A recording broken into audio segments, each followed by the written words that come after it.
तर या भेटी संदर्भात आणि हा जो काही संवाद झाला त्या संदर्भात आमदार रोहित पवार यांनी स्पष्टीकरण दिलेलं आहे। मोदींची भेट कौटुंबिक सोहळ्यातली होती, कौटुंबिक कार्यक्रमामध्ये राजकारण नाही।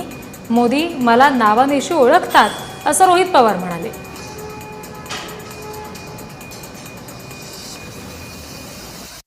प्रधानमंत्री आल्यानंतर एक प्रोटोकॉल असतो आणि मग प्रोटोकॉल असल्यामुळे तिथे आपल्याला त्या प्रोटोकॉल पद्धतीने तिथं स्टेजवर जावं लागतं। आणि मी तिथं गेलो असता सुरुवातीला म्हणजे एक चांगली गोष्ट आहे, एक साध्या आमदाराला ते सुद्धा कर्जत जामखेडच्या सामान्य लोकांनी निवडून दिलेल्या एका आमदारांना पंतप्रधान ओळखतात, हे फार महत्वाची गोष्ट आहे। नावानिशी त्या ठिकाणी ओळखतात, मी काय करतो हे त्यांना त्या ठिकाणी माहिती आहे।